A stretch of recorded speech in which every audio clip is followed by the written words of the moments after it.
With Mr. Review, we spring into action with breaking reviews. Say, Mr. Review, could you be a little more specific on the platforms of those liberal and conservative parties? What do Democrats stand for, and what do Republicans stand for, or in some cases sit for? Well, let's look at economic policy first, shall we? Liberals or Democrats favor more government regulation on the marketplace. They favor a government with its hands-on businesses to make sure those businesses are run fairly, equitably, and so on and so forth. Pay is higher. Liberal Democrats favor higher minimum wages, for instance. Liberal Democrats also favor what's known as Keynesian economics, or as we say in the homeland, Keynesian. Keynesian economics states that the government should be a prime player in priming the pump of our economy.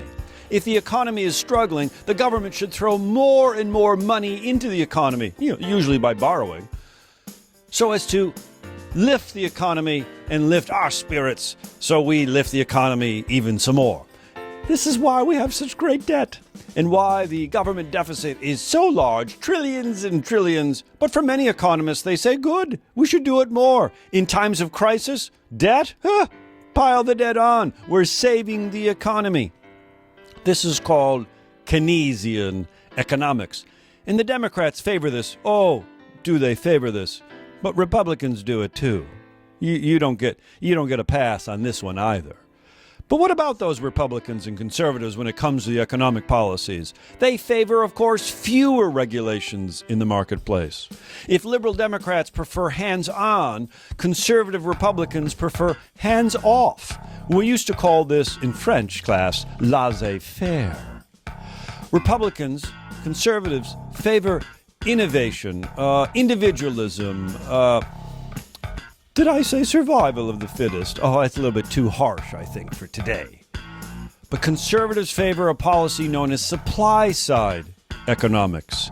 Help those that build economic institutions, the corporate leaders, the small business owners, the ones that drive creativity and drive job creation, whereas Democrats would be more likely to hang out with labor. Conservatives would be more likely to hang out with the owners, small business owners, large business owners. They're the ones creating all the jobs. Help them first. And then it'll trickle down and help everyone later. Whew, that sounds like a debate. We'll have it later. I'm Mr. Review. I think, therefore I am. Springing into action with breaking reviews.